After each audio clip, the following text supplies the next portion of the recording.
여러분 안녕하세요. 홍해걸입니다. 즐거운 일요일 오후 보내고 계시는지요? 제주에서 특별 라이브 시작하도록 하겠습니다. 예고드린 대로 지금 코로나 백신 관련해서 많은 분들 관심 갖고 있고, 대통령도 방미를 끝내고 일부 성과를 보여주고 있습니다만은 미흡하다는 지적도 많이 있습니다. 이 부분을 우리가 어떻게 봐야 할지 전문가를 모시고 살펴보겠습니다.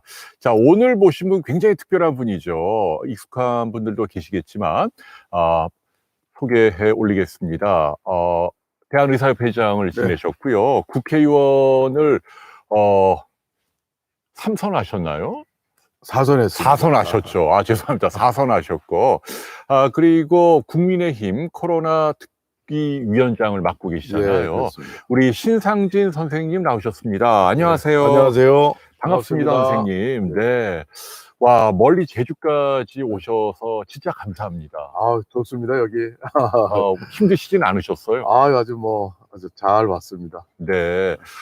우리 신상진 선생님은 이제 저하고는 좀 특별한 인연이 있습니다. 의과대학 졸업할 때 동기였죠. 졸업 동기죠. 예, 근데 사실은 저보다는 연배도 위고 의과대학도 훨씬 일찍 오셨는데 그 학생 운동하느라고 제적당하신 거죠. 의대 제적됐습니다. 제적이라는 거 속된 말로 잘리는 거잖아요. 잘리고 감옥도 가고. 그래, 그동안에 뭐 노동 현장이나 뭐 이런 데 예. 많이 계셨죠.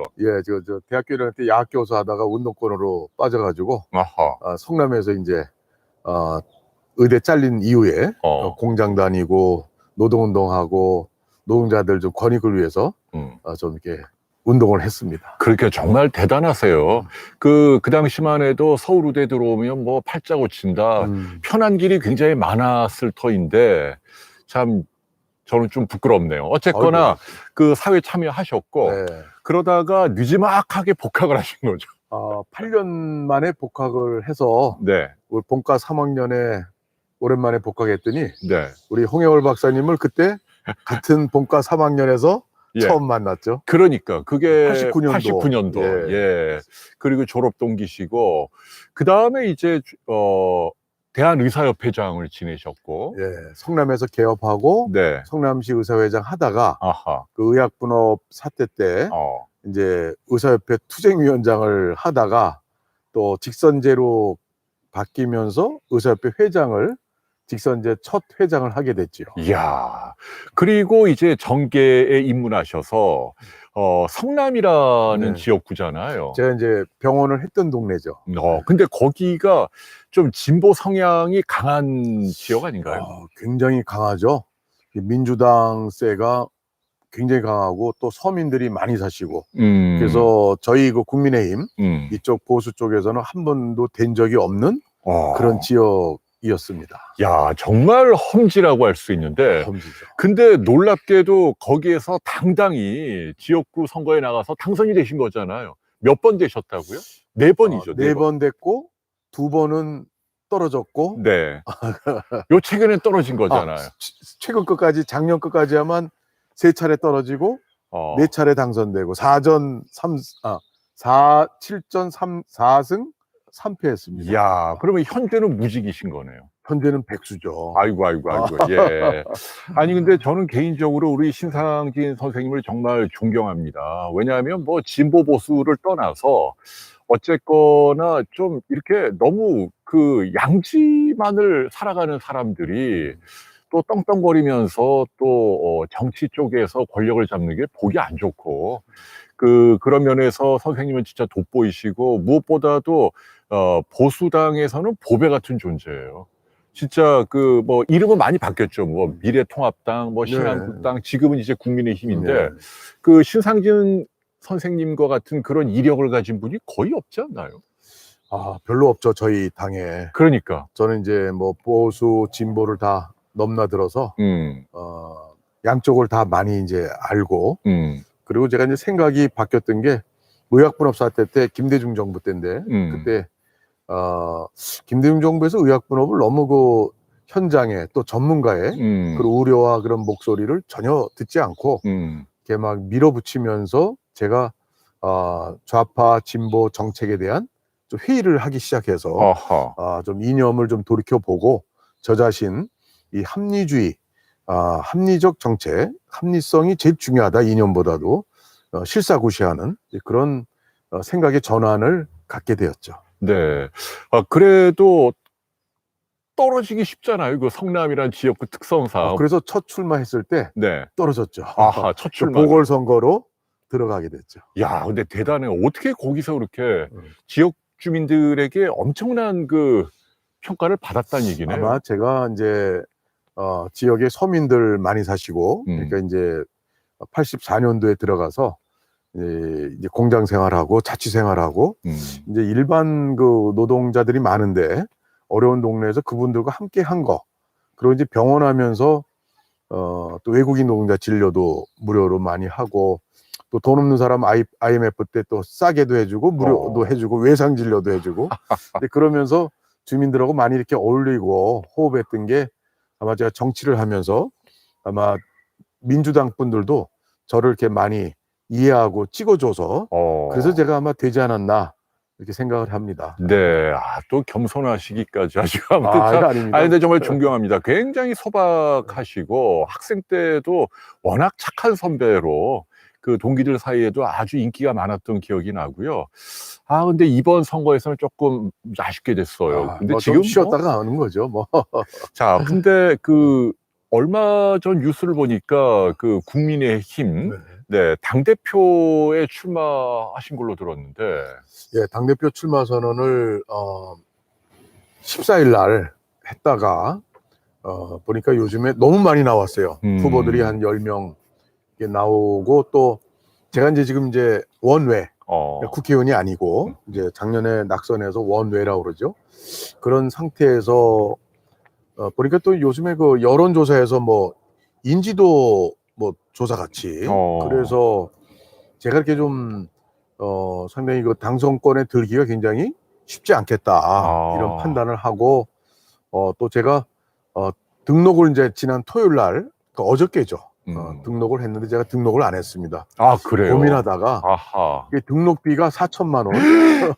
등록하는 데만? 네, 그리고 그거는 이제 다음 주 28일, 그러니까 일주일도 안 돼서 이제 컷오프 해서 5명만 살리고 나머지 이제 컷오프 잘리게 되죠. 이야. 그래서 4천만 원 내고 일주일 만에 잘릴 수도 있는. 그래서 제가 백수로 지내고 돈도 벌어놓은 게 없고 그런데 제가 뭐 당선될 수 있다면 뭐 돈이 어떻게든 뭐 대출을 받아서도 할 수 있지만 이게 저로서 상당히 무리가 될 것 같아서 네, 접고 이렇게 우리 또 비욘디 채널에 우리 애청자 여러분들 또 뵙고 제주도까지 왔습니다. 그러면은 지금은 그 출마는 포기하신 거네요. 예, 어저께 하루 등록인데 등록을 안 했으니까 이제 뭐 이제 후보 사퇴를 한 거죠. 근데 진짜 안타깝네요. 아니 돈 때문에 능력이 있고 꿈이 있는 분들이 출마를 포기해야 하는 상황이. 뭐 돈도 돈이지만 또 컷오프에 통과될 좀 자신이 좀 없었어요. 아니 그러니까 저는 그게 안타까운 거예요. 우리 신상진 선생님의 살아온 길을 보면은 아까도 어느 분이 얘기하셨지만은 가장 개혁적인 보수다.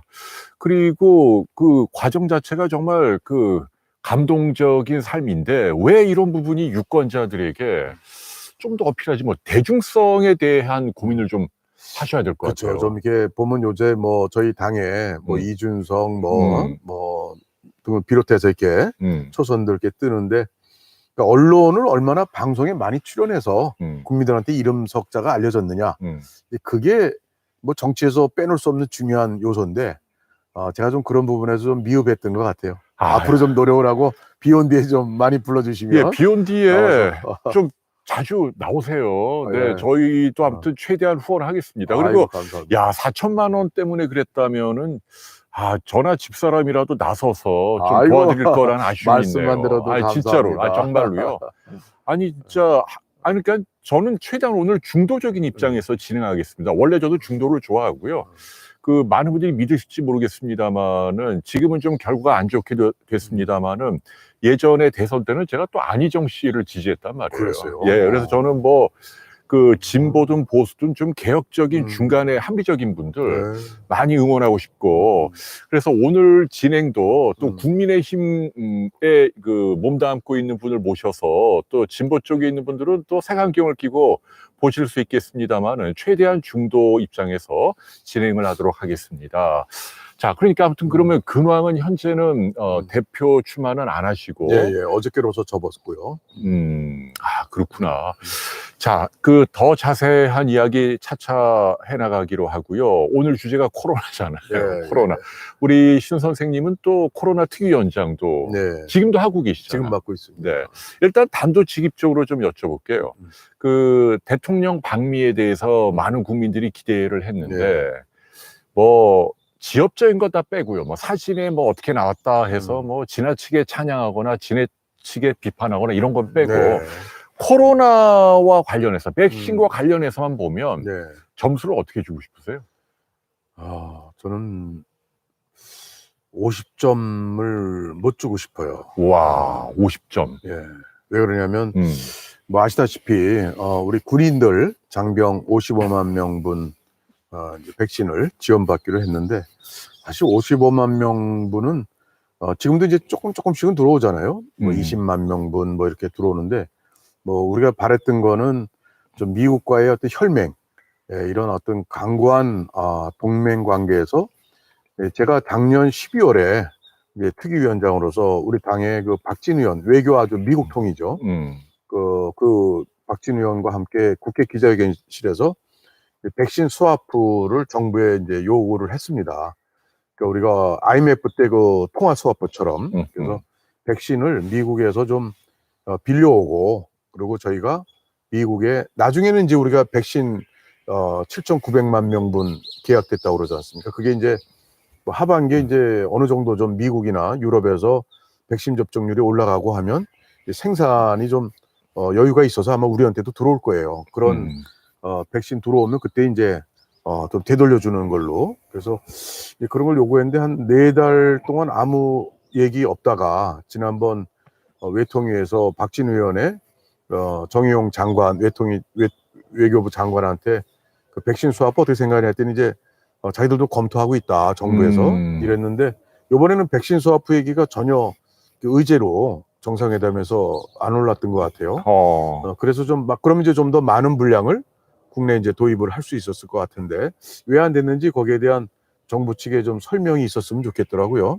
그리고 55만 명분은 좀 너무 좀 이 백신 가뭄에 너무 좀 적죠. 그리고 또 백신이 이제 그 협력 백신 파트너십을 구축했다고 하는데, 그거는 이제 지금 당장 급한 불을 끄기에는 좀 미래 일이죠. 그래서 좀 아쉬운데, 앞으로는 뭐 점차 개선될 수는 있다고 봅니다. 그래서 문제는 당장 급한 이 백신 도입에 좀 너무 좀 적지 않나 생각해서 좀 아쉽습니다. 네. 그래서 점수를 이렇게 후하게 주기는 좀 무한 상태인 것 같습니다. 네. 그러니까 이 부분에 대해서는 우리 국민들은 거의 중도가 없어요. 어떤 분은 100점, 어떤 분은 뭐 40점, 30점, 심지어 빵점. 너무 평가가 이렇게. 그러니까 이 현 정부를 지지하는 분들은 야, 그만하면 잘한 거다. 왜 자꾸 헐뜯기만 하냐, 뭐 이러고. 또 반대하는 분들은 무슨 소리냐, 55만 명이 뭐냐, 어디 코에 붙이냐. 1,000만 명분 정도 가져와야지, 이렇게 또. 근데 지금 저희가 알아보니까 바로 어제만 하더라도 우리나라 전체에 파이자든 아스트라든 맞은 사람이 4,900명. 초파일에는 보니까 하루에. 예. 초파일은 공휴일인데 뭐 1,000몇 명. 그리고 평일에도 10,000명. 그러니까 지금 솔직히 백신 물량이 너무 없는 거예요, 지금. 우리나라에서 백신을 하루에 접종할 수 있는 최대 인원을 한 110만 명을 정부에서 계획을 했고, 또 동네 의원까지 냉장고까지 다 마련하게 하고 또 지원도 하고 정부에서 준비는 110만 명을 하루에 접종할 수 있게 해놨는데, 지금 이제 백신이 지금 뭐 잘 안 들어오고 있으니까, 그러니까 말이에요. 그 접종 역량이 다 무용지물이 되고, 그래서 참 걱정이에요. 그 백신이 빨리 접종이 돼서 한 3개월 집단 면역이 늦어지면 국민적 경제적 피해가 한 30조 원, 와. 3달 늦어지면. 아, 잠깐만요. 3개월만 백신이 늦어져도 30조 원. 30조 원의 이 경제적 피해가 있다는 게 올 초에 한국경제연구원에서 그 보도된 그러니까요. 그 연구 자료가 있습니다. 야, 그러니까 이게 뭐 한 달, 2달 늦는 게 국민 생명과도 직결되지만 경제에도 엄청난 대단한 피해죠. 네. 아니 그런데 55만 명 그것도 군인에게만 그게 참 뭔가 상징적인 조치라는 그렇죠. 게 아무리 한미 동맹한 것이 네. 꼭 뭐 군인끼리의 군의 동맹만이 아니잖아요. 경제적 또 문화적 또 건강 보건 쪽 이게 다 좀 동맹적 관계에서 좀 이렇게 서로 협력이 잘 돼야 되는데 좀 문재인 정부가 그동안 한미일 관계나 이런 또 동북아시아의 또 미국과 어떤 중국의 갈등 이런 데서 좀 미국에 좀 이렇게 좀 굉장히 친화적인 그렇게 좀 안 된 부분들이 이렇게 반영되는 거 아닌가 하는 그런 좀 걱정이 나타난 것 같지 않나 그러니까요. 생각합니다. 근데 지금 보면은 그 우리가 미국에 준 거는 꽤 되잖아요. 그 예를 들면 뭐 우리 기업들이 40조 원이나 투자한다면서요. 요번에 44조 원 아우. 네, 그 미국에 투자를 저희가 약속을 하고 서로 합의가 됐는데 그거에 비하면 미국에서 55만 명 백신 지원하는 거는 좀 상당히 좀 서로 안 맞죠. 그러니까요. 네, 아쉽습니다. 그 사실은 그 40조 원에다가 그 일자리만 하더라도 우리나라에 투자가 됐다면 어마어마한 건데 근데 뭘 잔뜩 우리는 줬는데 좀 갖고 온 게 특히 코로나 백신과 관련해서는 좀 초라하다. 초라하죠. 이게 아무리 제가 중도적 입장에서 보더라도 저는 그런 것 같아요. 그렇습니다. 네. 55만 명분은 우리가 7,900만 명분을 구매 계약을 했는데 그럼 55만 명분 조금 더 일찍 들어오는 것으로 해서 원래 군은 우선 접종 대상자로 군은 돼 있어요. 그러니까 그게 아마 뭐 6월쯤 우리 아마 6월부터 좀 백신이 일부 들어올 텐데 구매된 계약 물량에 그럼 결국은 뭐 좀 늦더라도 결국 맞을 순서가 돼 있는 건데 네. 그거 미국에 뭐 지원받는다는 게 좀 이렇게 선뜻 아주 우리가 기뻐하기만 하긴 좀 뭐한 내용이죠. 그러니까 말이에요. 그분이 정말 안타깝습니다. 근데 어떻게 보세요? 지금 뭐냐면 어쨌거나 그 파이자라든지 모더나 같은 A급 백신이죠. mRNA 방식의 네. 이 부분에 대한 수요가 엄청나거든요. 전 세계적으로. 그렇습니다. 쿼드에 들어간 인도, 일본, 뭐 캐나다, 호주 다 원하고 유럽도 원하고 근데 이 미국이 이 물자를 과연 우리 국민들이 원하는 만큼 원하는 속도로 지금 정부에서는 올해 하반기에는 뭐 집단 면역이 문제 없다. 뭐 믿어달라라고 얘기하는데 아무리 파이자의 수율이 높다 하더라도 지금 다른 나라 경쟁에서 우리가 제대로 챙겨올까 우려하거든요. 어떻게 보시는지요?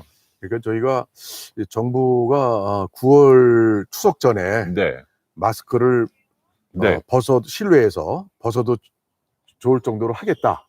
이렇게 이제 얼마 전에 대통령께서도 말씀을 하셨는데 이제 미국이 실외에서는 이제 마스크 다 벗게 조치가 이제 돼 있잖아요, 현재. 그런데 그거 뉴스와 같은 날 그런 게 우리 언론에 보도가 됐어요. 그래서 저는 이렇게 굉장히 준비는 안 돼 있는데 이렇게 자꾸 국민들에게 희망을 드리는 건 좋지만 이렇게 너무 앞당겨서 준비 안 된 상태에서 자꾸 이렇게 하면은 국민들도 그 기대했다가 또 실망이 더 커지고 그래서 집단 면역도 11월에 정부는 이제 목표로 하고 있는데 얼마 전에 이 중앙임상위원회라고 있죠. 거기 위원장을 맡고 있는 오명돈 교수, 서울대 감염내과, 우리나라 감염 분야의 권위자시죠. 그렇죠. 이제 그분이 이제 정식으로 인터뷰에서 언론에도 보도된 내용대로 집단 면역은 힘들다. 우리가 코로나 바이러스는 결국 우리와 함께 인류와 함께 가야 되는 것이다. 집단 면역이라는 그런 개념을 쓰기가 적절치 않다는 얘기죠. 왜 그러냐면 70% 인구의 70%가 접종이 되더라도 이것이 나머지 30% 또는 접종된 70%도 결국은 자기가 중증으로 전환되는 그 감염병의 위중한 상태는 막을 수 있어도 남한테 전파 시킬 수 있는 그런 상태까지 막을 수는 없다. 그러니까 결국 접종되지 않은 30%에 대해서 감염돼서 그 사람들이 위중증으로 되고 하는 부분까지도 막기는 어렵다. 그게 이제 그 집단 면역에 대한 그 오명동 교수의 이제 공식적인 입장이죠. 그러니까 말입니다. 그래서 저희가 집단 감염이라는 거, 집단 면역을 너무 정부에서 그 목표로 해서 거기에 어떤 포커스를 맞춰서 뭔가 추진하는 이런 것은 최대한 접종을 빨리 하겠다는 노력으로 본다면 좋지만 그것이 국민들한테 좀 어떤 환상이고 또 잘못하면 또 실망이 더 커질 수 있는 목표로 삼는 것은 또 의학적인 측면에서도 바람직스럽지 않다. 이렇게 해서 좀 차분한 분위기에서 정부가 할 일이 국민들한테 백신을 빨리 도입해서 많은 국민이 백신의 혜택을 보고 우리가 거리두기로 인해서 벌어지는 이 엄청난 국민들의 또 자영업자분들의 이런 그 힘든 것을 해결하는 게 초점을 둬야 되겠다 이렇게 생각을 합니다. 그리고 이제 우리나라가 일본과 또 비교를 안 할 수가 없는데 지금 정상회담과 관련해서는 뭐 일본의 총리는 마스크도 쓰고 그다음에 뭐 멀찌감치 햄버거를 먹었는데 우리는 마스크도 벗고 뭐 무슨 케이크를 먹었잖아요. 문 대통령이. 그래서 우리가 훨씬 더 좋은 대접을 받았다. 이제 이렇게 얘기를 하고 있는데 그건 그거라 치고 과연 앞으로 뭐 한 달이나 두 달 안에 예컨대 예를 들자면 미국의 그 뭐 파이자 백신 같은 게 우리나라는 군인들에게 한 55만 명 이내로 들어오는데 찔끔찔끔 일본에는 뭐 몇천만 개가 막 들어오면 이러면은 외교에서 우리가 진 거 아닌가요? 아니 저는 최악의 경우 그런 걸 생각하면 정말 굉장히 우려스럽거든요. 근데 일본은 아마 국민께서도 좀 의문점이 있으실 거예요. 일본 같은 나라는 화이자 같은 mRNA 백신을 이 구매 계약을 우리보다도 훨씬 먼저 훨씬 더 많이 많은 했잖아요. 양을 다 했는데 일본 접종률을 보면 지금 한 4% 정도밖에 안 돼요.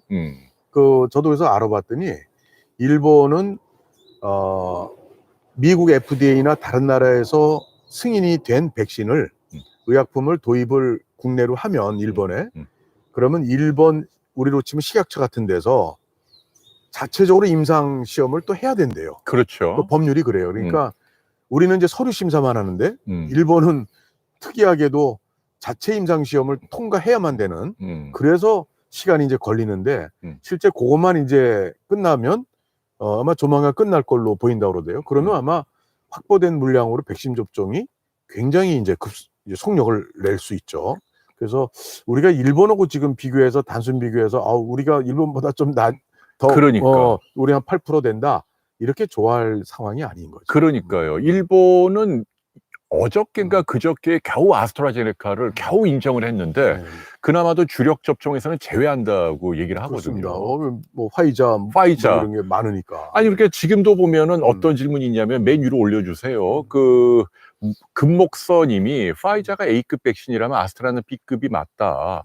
그런데 왜 우리 국민들은 B급을 맞아야 하는지 시원하게 답 좀 해주세요. 사실은 이 부분이 굉장히 중요하거든요. 그러니까 뭐냐면 지금도 이제 친정부 분들은 이제 아니 왜 겁을 주냐 아스트라를 맞아야지 뭐가 똑같은데 왜 그러냐 지금 그러는 상황이고 저희는 맞긴 맞더라도 맞긴 맞더라도 좀 더 좋은 백신을 우리 국민들이 맞을 권리가 있는 거 아니냐 지금 이런 얘기거든요.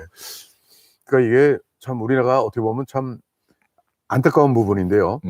이 아시다시피 아스트라제네카 백신은 이제 란셋이라고 그 전문 세계적인 권위지 의학 전문지에 나온 2월 19일 날 발표된 논문을 보면 아스트라제네카 백신은 6주 그러니까 1, 2차 간격을 6주 이하로 했을 때 또 8주로 했을 때 또 9주에서 11주 또 12주 이상 이런 간격을 달리 했을 때 그 면역 효과가 12주 이상 했을 때가 83%로 굉장히 면역 효과가 좋아요. 그리고 6주 이하는 뭐 50%대고 또 우리가 처음에 8주로 했었어요. 그리고 10주로 한다고 그랬다가 12주로 지금 이제 하고 있는데 그렇죠. 접종 간격. 그게 저는 이상했던 게 2월 달에 이미 2월 26일부터 아스트라제네카 백신을 접종했는데 그전에 논문이 발표되고 우리나라의 많은 전문가들도 알고 있는데 왜 처음에 8주 간격으로 했을까? 8주 간격으로 하면 한 59% 정도밖에 안 돼요. 그렇죠. 그리고 10주로 했을 때는 한 63%. 그런데 12주로 하는 거는 83%의 높은 면역 효과가 있는데 왜 정부에서는 그렇게 했는지 저희가 그런 거를 이제 제가 특위위원장으로서 국민의힘에서 많이 요구를 했는데도 그걸 또 듣질 않았어요. 또 65세 미만의 요양병원과 요양 시설에 이제 65세 미만을 또 하고 65세 이상은 또 안 한다고 그랬어요, 접종을. 그래서 그것도 또 바뀌어서 65세 이상도 하겠다. 그러게. 근데 그거는 전문가들이 많이 요구를 했는데도 또 처음에 그 반영이 안 됐었어요. 그래서 이상하다 그랬는데 좀 많이 뒤죽박죽이었어요, 그 당시. 그럼 이제 뭐 아스트라제네카 백신이 전 세계적으로 좀 왔다 갔다 한 이제 혼란은 있긴 했었는데 그런 걸 감안하더라도 아까 말씀드린 란셋에 발표된 그런 확정적인 그런 논문 결과들도 왜 우리는 반영을 안 하고 했었을까 처음에. 네. 이런 점에서 굉장히 이제 의아했고, 그리고 아스트라제네카 백신은 이제 전에 한번 우리 비욘디 채널에서 우리 홍 박사님도 이제 말씀하시는 걸 저도 봤는데 그것도 역시 란셋에 나온 결과인데 그렇죠. 그 무증상 감염, 그러니까 백신을 2차례 맞았어도 그것이 맞고 난 사람이 자기는 중증으로 전환은 안 돼서 맞을 필요는 있어요. 그런데 남한테 감염시키는 무증상으로 본인은 약하게 감염이 됐지만 다른 사람한테 전파를 할 수 있어요. 그렇게 해서 그걸 막아내는 확률이 40%밖에 안 돼요. 그래서 이제 화이자는 한 90% 이상 남한테 전파도 차단할 수 있는 게 자기가 이제 무증상 감염이 안 되는 그것도 한 90% 되죠. 그러니까 이제 그런 점에서 면역 효과와 무증상 감염으로 남한테 전파를 안 시킬 확률, 네. 그런 가능성이 훨씬 아스트라제네카 백신이 좀 떨어진다. 그러니까. 그 부작용 측면에서도 정부는 자꾸 뭐 사망자가 화이자하고 아스트라가 지금 한 60명대 네. 이렇게 해서 비슷하다고 하는데 근데 그런 걸 강조해서 접종률을 높이려고 하는 정부의 입장은 이해가 가면서도 왜 솔직하게 아스트라제네카 백신의 부작용이 좀 있다. 더 많죠. 네, 더 치명적이고. 그리고 화이자는 적다. 이런 효과들을 또 부작용을 솔직하게 얘기하고 그렇지만 우리 정부에서 아스트라제네카 백신 도입과 화이자 백신 도입이 잘 안 되고 있다. 그러니 국민 여러분 이해하시고 맞아주세요. 글쎄. 그렇지만 중증으로 돼서 사망에 이르는 것은 막아줄 수 있습니다. 그렇죠. 그러니까 좀 맞아주세요. 네. 이렇게 정부가 솔직하게 하면 국민들도 이해하고 아마 감소하고 네. 아스트라제네카 백신도 접종할 거예요 아마. 제 말이요. 그렇게 좀 해줬으면 좋겠어요. 근데 그런 얘기는 안 하고 뭐 똑같은데 왜 불안을 조성하느냐. 글쎄요, 오히려 국민들을 아주 이건 뭐, 예. 뭐 정보가 국민들은 별로 없겠지 이런 이제 전제하에 자꾸 그러면 안 되고 솔직한 게 투명한 게 최고 중요한 정부의 역할이죠. 그렇죠. 그리고 지금 파이자는 75세 이상 고령자만 맞으니까 그쪽에서 사망자가 더 많이 난 건 당연한 거고, 그 다음에 지금 해외를 보더라도 제가 오늘까지 찾아보니까 뭐 덴마크, 스위스, 노르웨이는 아예 아스트라 안 맞고 다른 나라에 무상으로 준다 그러고, 미국은 아예 허가도 안 났고, 일본은 며칠 전에 겨우 났고, 홍콩, 이스라엘도 안 나고, 말레이시아도 안 하고, 캐나다도 뭐 온타리오하고 퀘벡이 안 하겠다 아스트라. 그리고 스페인도 2차 접종은 파이저로 바꾸겠다. 심지어는 말레이시아나 아프리카의 말라위라는 나라 들어보셨어요? 말라위라는 나라도 우리는 아스트라 안 하겠다. 다 윗드롤 폐기하겠다. 그리고 독일, 프랑스 이런 데도 뭐 55세, 60세 이상만 하겠다. 다 그렇잖아요 지금. 그렇죠. 그럼 그 나라들이 바보냐고요. 그 나라들은 아스트라가 뭐 좋은 줄 몰라 싼 걸 모르냐고요. 근데 이런 부분은 싹 얘기를 안 하고 왜 괜찮은데 안 맞냐, 왜 불안을 줘서. 그리고 작년에 그런 박능우 장관이 무슨 뭐 파이자가 우리한테 매달리고 있다. 우리는 말이에요. 부작용 봐가면서 그거 사과도 한 번 안 하잖아요. 어떻게 생각하세요? 참 이 정부 복지부가 이 코로나 처음에 참 돌이켜 보면 지난 이야기지만 이 작년 1월에 중국에서 우한에서 이제 코로나 발생이 크게 되고 그러면 이제 대만, 뭐 베트남, 뉴질랜드 등등 이런 나라들은 그 중국에서부터의 그 관광객이나 자기 나라 입국을 차단했죠. 아니면 필수적으로 뭐 외교관이나 뭐 특별한 이제 기업인들 요 정도만 이제 또 했었죠. 근데 우리나라는 작년에 하루에 4만 명씩 중국의 관광객 포함해서 입국을 했어요. 그거를 그대로 막지도 않았어요. 그러니까 박노 장관이 그때 여름에 모기가 있는데 그러니까 창문 열어놓고 뭐 잡는 네. 모기 잡는 걸 지적했더니 뭐 모기는 뭐 늘 여름에 어떻게 다 잡냐. 제 말이 이런 어떤 참 너무 안이한 그래서 초동 대처 실패했죠. 그리고 이제 뭐 또 대통령께서도 아시다시피 좀 확진자가 좀 줄어들만 하면 그러니까 터널 끝이 보인다. 일상으로 돌아가도 좋을 것 같다. 네네. 이래가지고 또 이태원에 이태원. 또 집단 감염 또 터지고 또 8월에 또 집단 감염 또 생기고 이런 일련의 과정들이 도대체 정부의 좋은 그 전문가적 견해를 얘기해주는 전문가들이 없었나 아니면 있어도 그 정부 위정자들이 그런 말들을 좀 반영을 안 했는지 너무 이해가 가는 부분이 너무 많습니다. 그 백신도 이스라엘 같은 데는 작년 4월부터 그 네타냐후 총리가 이제 뭐 화이자 뭐 모사드까지 동원해서 전 세계적인 백신 개발 현황을 정부가 중요하잖아요. 그래서 이스라엘은 아주 발빠르게 백신 도입을 했죠.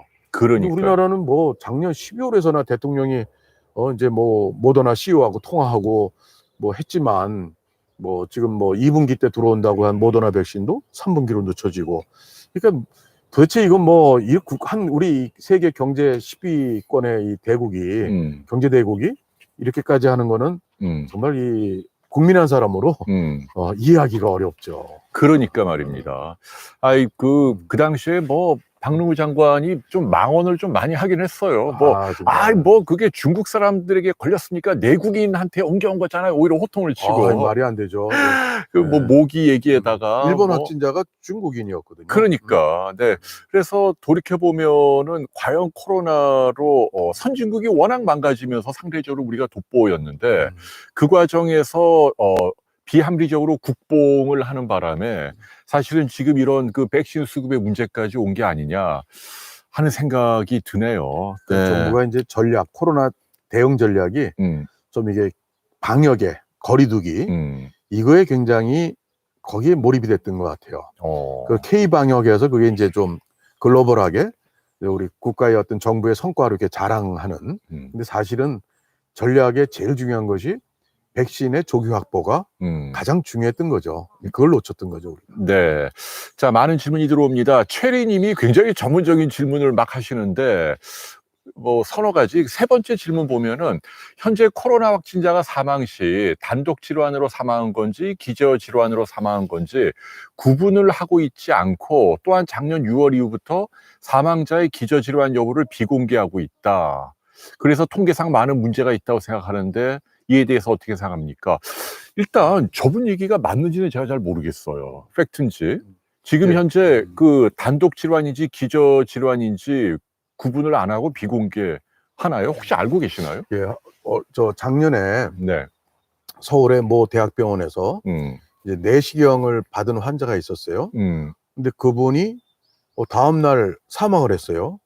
그분이. 그러니까 사망하고 그 다음에 이게 검사를 해보니까 코로나 양성이 나왔어요. 그러니까 그러면 이 내시경 했을 때는 아무 이상이 없었는데 코로나로 해서 이제 사망에 이르렀다고 보여지는 거죠.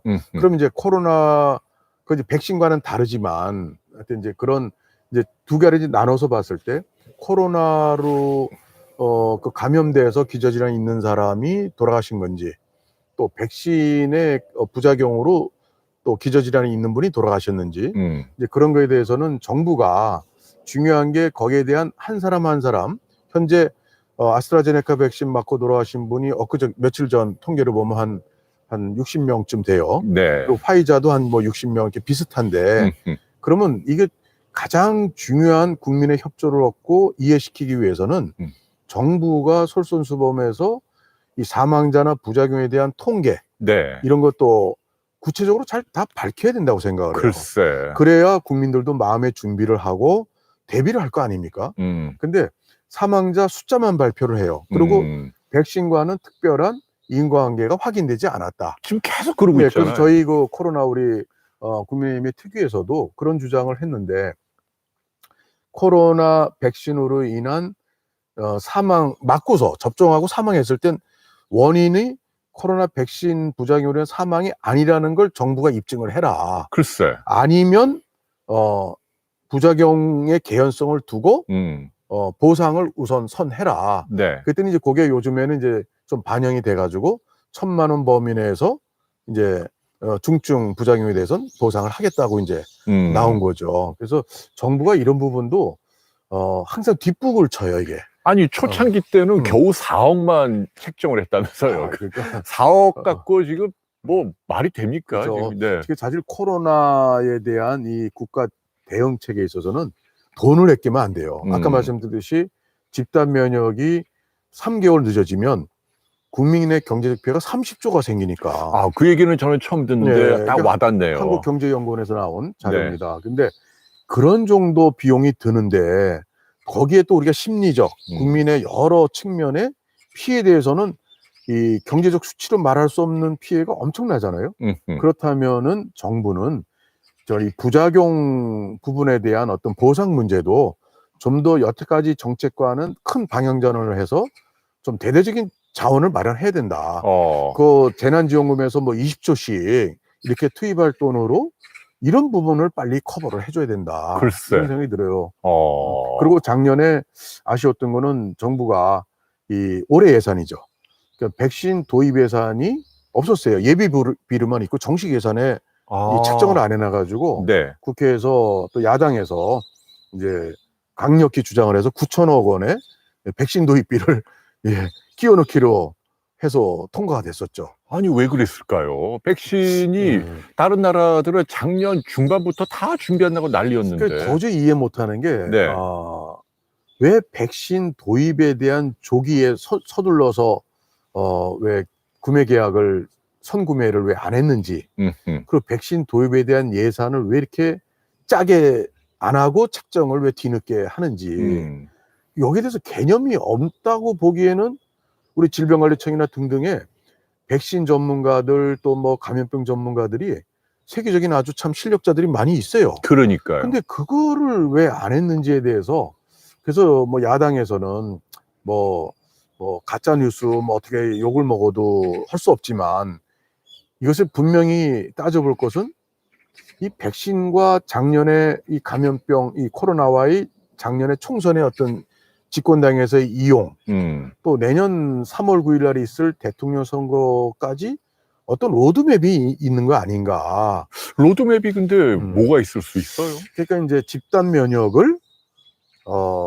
내년 총선 좀 가까이 해가지고 정부에서 집단 면역을 대대적으로 선포하고, 그리고 그동안에 국민들이 겪었던 고통은 그걸로 좀 식김을 당하고. 근데 그거는 그리고 뭐 설마 설마 저도 생각합니다. 그러니까 이거는 이제 저는 이제 왜냐면 하도 이해가 안 가니까 백신을 왜 이렇게 이 대한민국의 이 경제 10위권 이 대국에서 왜 이렇게 이 부분에 이해가 안 가게 도입을 왜 잘 못하고 좀 뒷북치고 늦고 계속 이래 왔을까? 도저히 그림이 이해가 안 가요. 그러니까 말이에요. 그러니까 그런 오해도 받는 거죠. 뭐 사실 여부를 떠나서. 네. 저는 이거를 뭐 이게 뭐 정부를 이렇게 뭐 좀 뭐 말이 안 되는 이야기로 야당 정치인이라고 그래서 하고 싶지는 않습니다. 그럼요. 그렇지만, 다 협조를 해야죠. 네. 저도 이 문제만큼은 정치를 뛰어넘어야 된다고 생각해요. 백신 문제는. 근데 하도 답답하니까 별의별 이제 이 생각이 드는 차원에서 말씀드리겠다는 거를 좀 이해해 주십시오. 네. 우리 신 선생님은 지금 그 백신을 맞으셨나요? 저는 이제 올해 56년생이어서 네. 올해 8월부터 만 65세가 돼요. 근데 아마 다음 달 6월 초까지인가? 네. 이제 아스트라제네카 백신이죠. 맞는 걸 신청하라고 그래요. 그래서 저는 이제 뭐 저도 사실은 고민이 돼요. 왜냐하면 아스트라제네카 백신도 안 맞는 것보다는 나니까. 그렇죠. 맞고 싶은데 가만히 생각해 보면 이제 하반기 되면 이제 3분기죠. 이후 되면 우리가 화이자나 뭐 이렇게 계약했던 물량들이 미국이 유럽 이런 데서 이제 소모되는 게 이제 덜해지니까 뭐 우리나라에 이제 계약했던 게 순차적으로 아마 제법 많은 물량이 들어오지 않을까. 네. 그래서 기왕에 고생한 거 마스크 열심히 쓰고 손 위생 철저히 하고 그리고 참 방역을 철저히 준수하면서 좀 나중에 좀 맞을까 이런 생각이 안 든다고 보면 참 거짓말이에요. 그래서 저도 좀 아직까지 좀 신청을 할까 어디까지 고민 중이에요, 솔직히. 그러시구나. 아니 근데 지금 문제는 뭐냐면 말씀하신 대로 지금 그 연령대의 아스트라를 맞아야 하는 분들이 한 60% 정도만 동의를 해요. 40%는 안 그렇습니다. 맞겠다 그래서 예약률이 지금 점점 많이 떨어지고 떨어졌죠. 있거든요. 예. 근데 이게 저희도 어쨌거나 뭐 정부를 비판할 땐 해야 되지만 또 나라가 잘 돼야 되니까 예. 협조는 해야 하는데 그 아스트라 순서가 되는 분이라면 그래도 맞긴 맞아야겠죠. 예, 저도 네. 네. 뭐 맞을 계획입니다, 사실은. 근데 그러니까 아까 좀 그런 저의 솔직한 그런 입장에서 좀 고민되는 거를 고백 안 할 수가 없어요. 그러니까 솔직한 마음이죠. 그거 예. 저도 당연히 기왕이면 파이자 맞고 싶은데 예. 한 몇 달 더 기다리다가 맞는 게 낫지 않나 하는 생각도 드는데 예. 이게 서로 이렇게 나름 그래도 공적인 일을 하는 사람인데 그렇게 좀 약간 좀 그 자기의 이익만을 위해서 행동하는 건 좀 안 되잖아요. 그죠? 그러니까 예.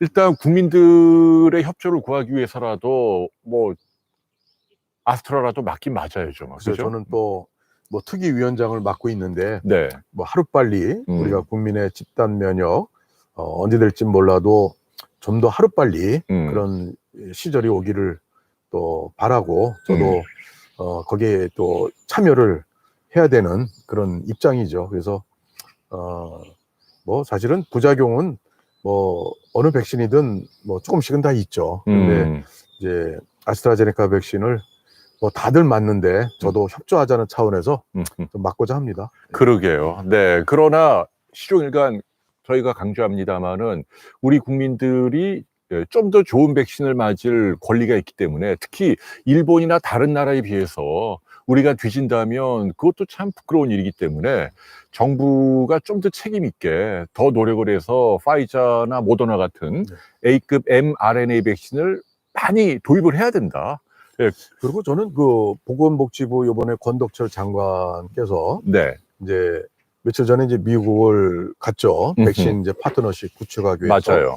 가셨는데, 근데 저는 참 답답한 게 박능우 장관 그리고 권덕철 장관도 취임한 지가 이제 한 달이 넘었죠. 한 두어 달 되나요? 근데 왜 그동안에는 우리나라 보건복지부 장관이 미국 가서 백신 지원이나 파트너십 맺는 그런 뉴스가 없었어요. 그렇죠? 그러니까요. 처음 갔어요. 예. 그러니까 좀 더 진작에 주무부처 장관들이 좀 미국을 많이 좀 가서 좀 사정하고 백신을 좀 물량이 어떻게 되든 가져왔으면 좋았을 걸 이런 생각이 들고, 근데 인도네시아 같은 경우는 작년 10월에 우리나라 언론에도 보도됐지만 거기는 이제 여러 부처 장관들이 미국에 가서 장관들 만나고 대통령도 만나면서 이제 백신 좀 달라, 우리 선구매하게 해달라, 이런 노력들이 있었어요. 근데 우리나라는 장관들이고 뭐고 미국 가서 작년에 또 올 초에 뭐 백신 도입을 위한 방미라든가 이런 얘기 들어본 적이 없잖아요. 그러니까요. 도대체 왜 그랬을까? 그것도 참 궁금한 부분입니다. 네. 자, 나나님 2만 원 기부 감사하고요.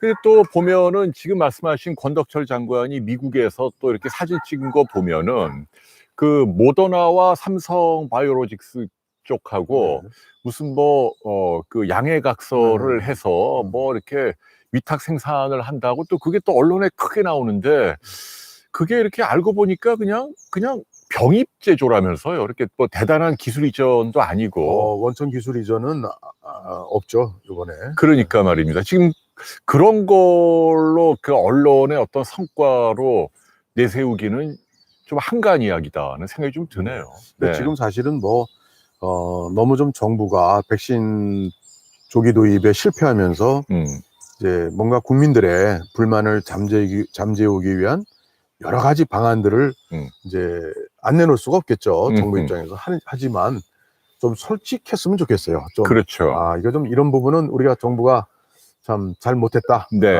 국민 여러분 죄송합니다. 그 앞으로 지금부터라도 최선을 다해서 전방위적으로. 근데 그런 말이 없더라고요. 그죠? 아니, 누구 한 명도 그런 얘기하는 사람이 없어요. 청와대, 여권, 누구든. 왜 이렇게 사과에 인색한지. 예. 저는 아주 이해할 수 없어요. 아니, 그래서 이게 정말 몇 달 이내로 하반기에 정말 약속과 장담대로 백신이 안 들어오고 이웃나라에 비해서 뒤지면 그럼 그때는 정말 책임질 건가요? 참 저도 이해 못 하는데 네. 지금 또 하나 문제가요. 우리가 이 변이 바이러스가 그러니까 큰 문제예요. 네. 집단 면역을 우리가 조기에 달성하기 어려운 것도 이제 변이 바이러스 출현인데 이제 여러분들도 아시다시피 이제 전 세계적으로 현재 문제되는 게 4가지 아닙니까? 네. 영국, 남아공, 브라질, 인도 4가지 바이러스인데 이 변이 바이러스가 남아공 변이 바이러스에는 아스트라제네카 백신이 듣질 않아요. 그러니까 남아공에서는 아스트라제네카 백신 계약했던 게 들어올 때 그걸 거부했습니다. 네, 그런 정도로. 그리고 인도도 굉장히 이제 아직 100% 확실하게 밝혀지지는 않았지만 인도 변이 바이러스도 문제가 되고요. 그 이제 영국은 아스트라제네카 백신이 그래도 효과가 있다라고 나오는데, 근데 앞으로 이 변이 바이러스는 코로나 이 바이러스 특성상 언제든지 굉장히 많이 생길 수가 있어요. 그렇다면 우리가 이 백신의 다양한 이 구매를 도입을 하는 것이 대원칙인데 언제 들어올지 잘 모르잖아요. 그런데 저가 정부의 이제 질병관리청 이제 그 정은경 청장한테도 제가 직접 요구한 것도 이 작년 말부터 요구했어요. 변이 바이러스, 그러니까 확진자에 대해서 이 WHO의 기준은 10% 이상 변이 바이러스 검사를 해라. 확진자 중에 확진자가 1000명이면 100명은 매일매일 해라. 근데 저희는 확진자가 그렇게 영국이나 이런 나라 다른 나라보다 많지 않기 때문에 그 전체 확진자의 전체를 다 변이 바이러스 유전체 분석을 해도 이렇게 큰 문제가 안 되거든요. 그렇죠. 그래서 그걸 요구했어요. 근데 정부에서 한 10% 정도 이내로 하다가 최근 들어서는 한 14% 한다고 그러더라고요. 확진자가 600명이면 거기에 한 14% 정도를 변이 바이러스 여부를 하는데 왜 그걸 다 못하냐. 600명 다 하라. 이런 요구인데, 그래서 지금 우리나라가 벌써 변이 바이러스 4개 종이 다 퍼져가지고 그렇죠. 지금 한 200명 정도가 변이 바이러스가 발견됐죠. 그리고 또 거기에 접촉한 사람들 지금 또 검사 진행하고 등등 해서 한 2,500명 정도는 변이 바이러스가 출현했다. 이렇게 보면 이게 날로 늘어나요. 그럼 이것이 사실은 확진자의 전체 아마 이 유전체 분석을 했다면 아마 변이 바이러스 전파된 것도 아마 수천 명 이게 될 겁니다. 더 많을 겁니다. 그래서 이것을 정부가 왜 투명하게 유전체 분석을 왜 다 하지 않을까? 충분히 전문가들 이야기 들으면 우리나라 이 능력으로 이 확진자의 전체를 변이 바이러스 여부를 확인할 수 있다고 그래요. 그러니까요. 왜 그걸 안 하는지. 그렇게 어려운 기술도 아닌데. 뭐 비용, 돈이 없어서 그러진 않을 거고, 참 이해 못할 부분이죠. 그러니까 말입니다. 그러면서 지금 이제 많은 분들 이야기가 이 거버넌스, 그러니까 이 방역과 관련된 그 전문가 그룹이 정통성을 갖고 이끌어 나가는 리더십인데요. 지금 김호란 씨가 이렇게 또 갑자기 방역 기획관으로 차관급이라면서요. 그렇습니다. 어떻게 보면 정은경 청장보다도 더 권력을 쥔 상황인데 이 부분에 대한 비판도 많이 일고 있더라고요. 어떻게 보세요? 사실 우리나라 이 감염병은 이 정치가 개입을 하면 안 돼요. 그러니까요. 정치권은 이 백신 도입에 올인을 하는 게 국민을 위해서 제일 중요한 일하는 건데, 그리고 나머지 전문가 의견을 잘 들어서 반영해서 그대로 하면 돼요, 사실은. 여러분들 기억하실지 몰라도 작년에 8월, 7월 말에 정부의 그 정은경 질병관리청장이 여름 휴가 때 여러분들 좀 많이 가시지 마시고 집안에 좀 계십시오. 그랬죠. 라는 권고를 했어요. 작은 목소리로. 근데 이제 정부에서는 8월 초부터 이제 공연권, 또 맞다. 숙박권, 그러니까. 문화 뭐 상품권 이런 것들을 할인권들을 대폭 배포를 했죠. 엇박자네요. 예. 그러니까 이제 8월 이제 15일 날 뭐 광화문 집회 때문에 뭐 확진자가 대폭 늘었다라고 이제 언론과 정부 측에서 얘기하는데 사실은 8월 15일 이전에 13일부터 한 몇십 명 단위였던 확진자가 13일 날 100명대를 넘어섰어요. 14일도 100명 넘어서고 그때 이제 확산의 조짐이 이제 그때부터 있었던 거예요, 사실은. 그러니까 8월 15일 날 그것을 또 8월 15일 날 만약에 광화문에 많은 사람이 모여서 그것이 전파에 큰 계기가 됐다면 그것은 8월 한 잠복기를 고려한다면 8월 한 그로부터 한 3, 4일 후 8월 한 19일 정도 그때 이제 확진자가 늘어났어야 돼요. 근데 이미 8월 15, 16, 17 다 몇백 명 단위로 이제 늘어나기 시작했죠. 그러니까 이런 이제 구체적 데이터를 보고 저희가 봤을 때는 정부에서 이 전문가 또 질병관리청 주도의 그런 어떤 방역 대책이 제대로 반영이 안 됐다. 문화관광부 또 뭐 청와대 이런 데서 너무 좀 무원칙하게 전문가적이지 않은 그런 좀 방역 대책을 세워서 우리가 이 환자가 늘어났다 줄었다 이렇게 지금 계속 이제 정말 오르내리락 하고 있죠. 그래서 앞으로더라도 정부는 제가 권하고 싶은 게 이 질병관리청을 비롯한 이 또 거기에 많은 위원회가 있습니다. 그런 감염병 전문가 위주로 좀 의견을 반영하고 또 김호란 그 교수 같은 경우 지금 방역기획관 이런 경우는 이제 또 예방의학 또 전문가 아닙니까? 그리고 암역학의 또 전문가인데 감염병 역학에 더 많은 훌륭한 전문가들이 더 많이 있어요, 사실은. 근데 이제 그런 분들의 의견을 들어야지 청와대에서 대통령 참모로서 너무 그것이 주도가 된다면 질병관리청이나 감염 이 전문가 분들의 이 전문가적 의견이 반영되는데 굉장히 장애를 초래할 수 있다. 그 점을 좀 명심해야 될 것 같아요. 근데 김호란 씨는 이제 이전부터 SNS나 뉴스에서 뭐 100% 초질관, 어떤 경우는 비논리적으로까지 친정부 일색의 발언만 했단 말이에요. 그렇습니다. 이미 뭐 증거들이 워낙 많고. 근데 지금 옥상옥으로 정은경 청장 봐도 사실상 더 파워가 있는 자리로 가 있는 건데. 청와대가 뭐 그러니까 말입니다.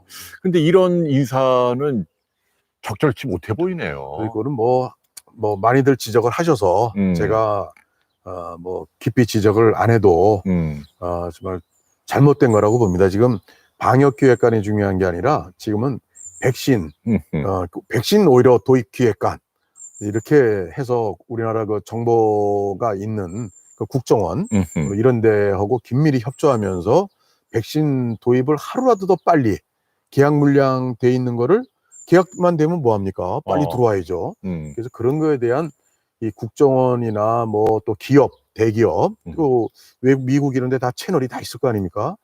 그런 것도 뭐 이재용 뭐 부회장의 뭐 또 이 역할도 많이들 기대를 하시던데 이 삼성이 정말 미국에 투자된 거 엄청나잖아요. 근데 그런 기업인들 또 외교 채널 또 또 전문가 채널 모든 걸 동원해서 정부가 좀 앞장서는 이렇게 그런 TF를 하는 게 더 방역기획관 자리 만들어서 하는 것보다 훨씬 더 중요한 거라고 보는데 이 정부가 하는 게 도저히 이해가 안 가는 그렇게 하고 있어서 왜 그럴까 이렇게 의문만 많이 가지고 있어요. 우리 야당의 목소리도 반영을 그동안 안 했는데 저 앞으로 우리 백신 도입에도 요번에 우리 박진 국회의원하고 최영두 국회의원 두 분이 미국 가서 박진 의원은 미국에 굉장히 미국통이거든요. 아니 근데 그 부분은 제가 좀 여쭤볼게요. 네. 그러니까 그 야당도 국정에 협조를 해야 되잖아요. 무조건 네. 비판만 하면 안 그러면요. 되고. 근데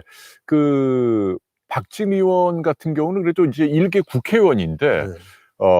굳이 그렇게 나가서 이렇게 막 그게 도움이 되느냐라는 좀 의심하는 시각도 있거든요. 근데 그래요. 정말 도움이 됐다는 얘기죠. 어떤 내용인가요? 그러면요. 그러니까 박진 의원은 이제 4선 국회의원인데 외통위만 쭉 했었어요. 주로. 그리고 옥스퍼드 대학을 나오고 미국의 이 국회의원을 떠나서 굉장히 많은 인맥이 있어요. 그리고 이제 와 있을 때 청와대 또 외교 또 비서관을 했었고, 예, 그래서 미국의 뭐 다타가 공인을 해요. 인정을 하는 부분인데, 그 미국에 가서 원래는 작년 12월 1월 올해 1월 이때 저하고 같이 가려고 했었어요. 아, 그래요? 예, 네. 그 백신 스와프를 우리가 정부에 요구하면서 정부가 뭐 수용을 안 했기 때문에 우리 야당이라도 가자.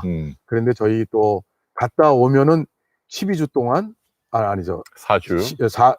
아니죠. 14일 동안 14일. 국내에서 격리가 되니까 네네. 이제 박진 의원 입장에서는 또 국회의원으로서 또 많은 활동을 못 하게 되니까 여러 가지 사정으로 해서 그때 못 갔다 왔어요.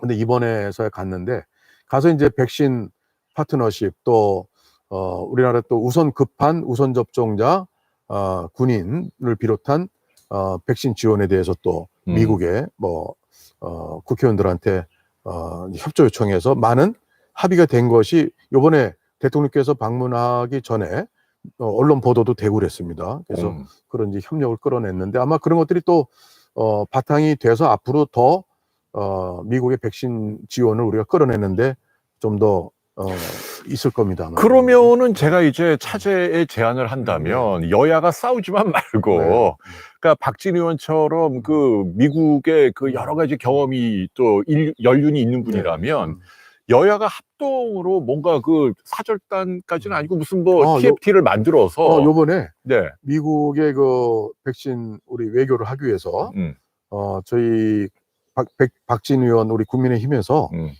더불어민주당에게 같이 우리가 사절단을 만들어 가자 요청을 했었어요, 정식으로.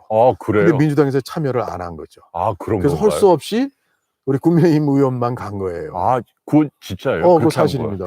또 왜 그걸 거절을 했을까요? 야당이라도 이렇게 인맥이 있고 그런 분들이면 뭐 여야를 떠나서 그러니까 또 야당도 인맥이나 여러 가지 능력 있는 외교 채널을 갖고 있는 의원들이 있죠. 네.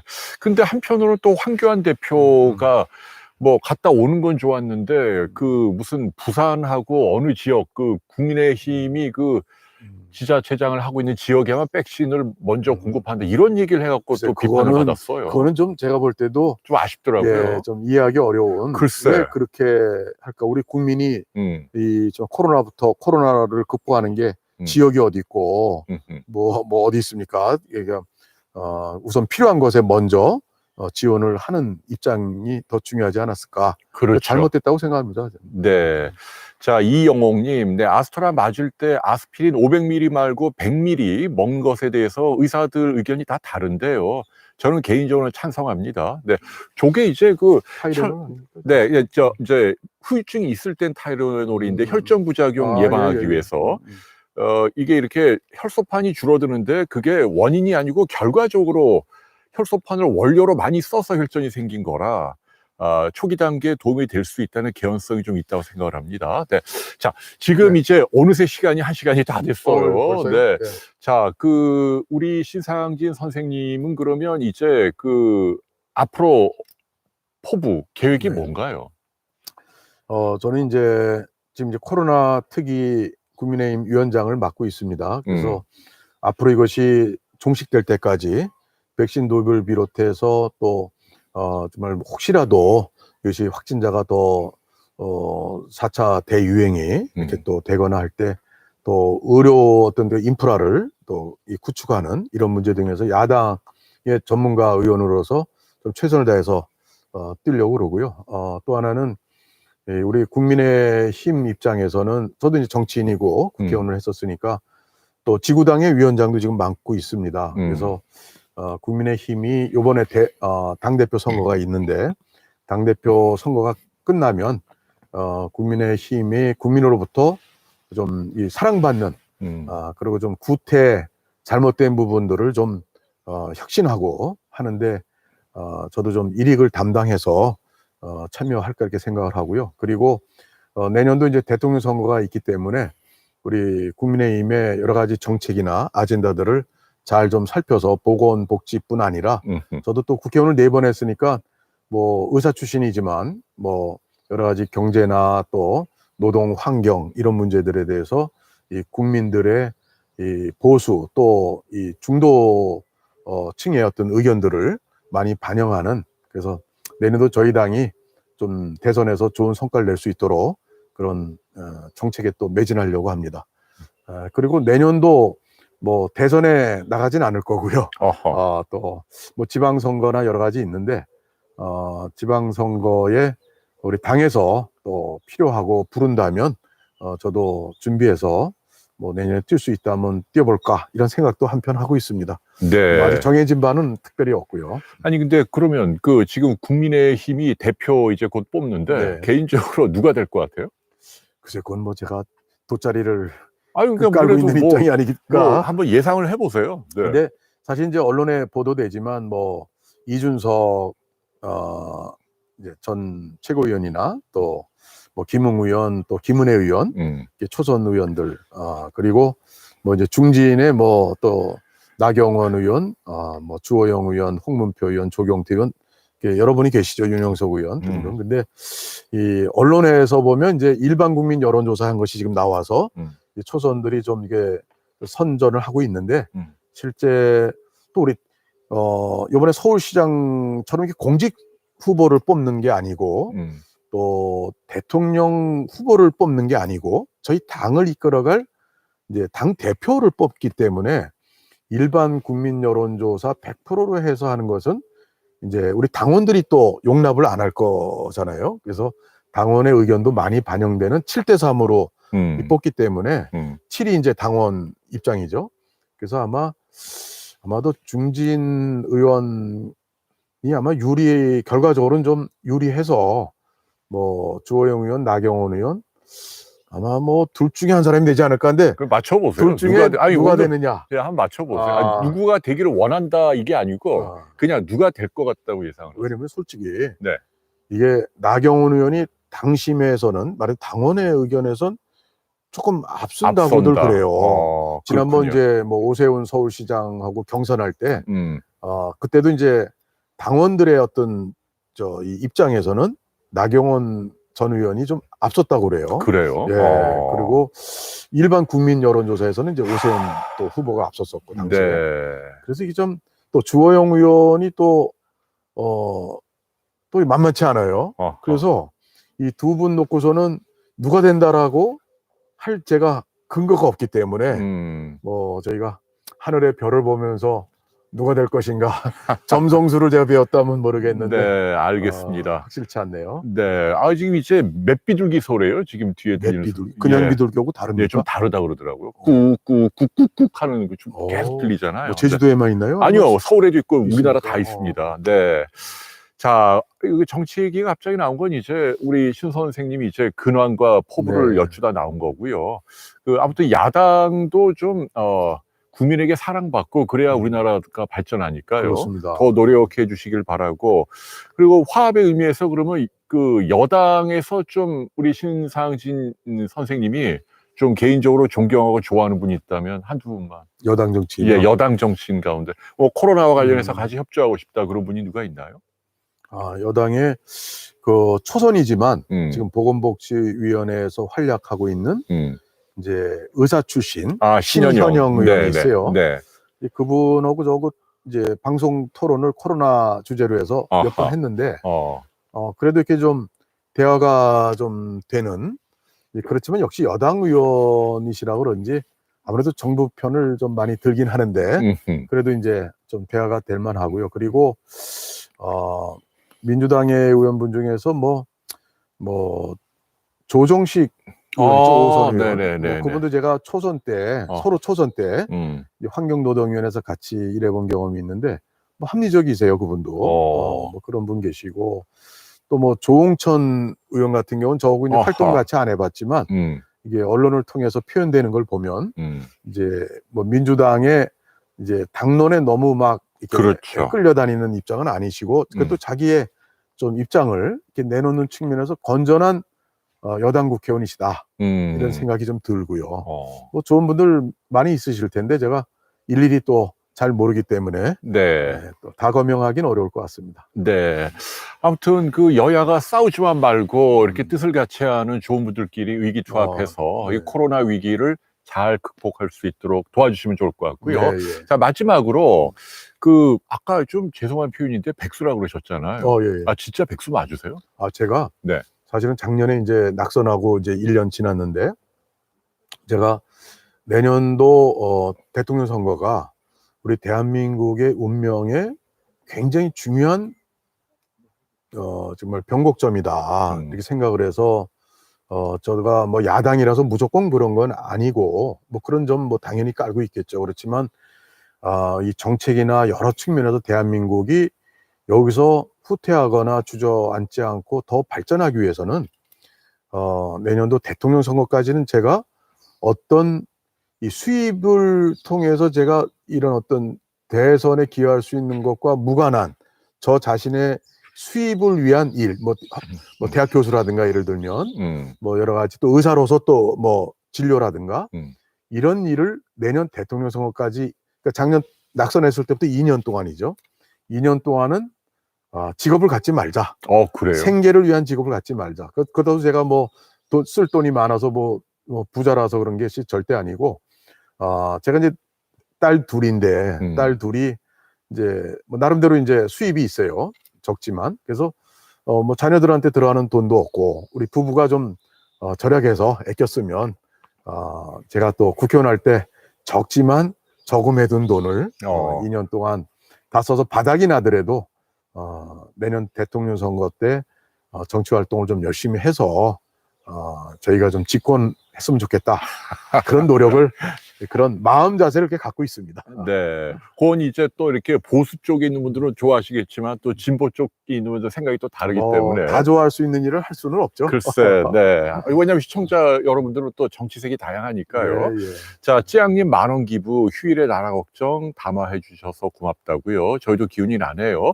그러니까 제 얘기는 뭐냐면 비욘티에 좀 출연을 좀 고정적으로 해주세요. 다만 이제 정치적인 지금 국민의힘이잖아요. 네. 국민의힘 입장만 얘기하지 말고 때로는 뭐 보수가 반성해야 할 점도 많고 뭐 등등 또 나라에 협조해야 될 부분도 있으니까 그런 것들을 잘 모아서 그동안 의정 활동에 다양한 경험과 인맥이 있으시잖아요.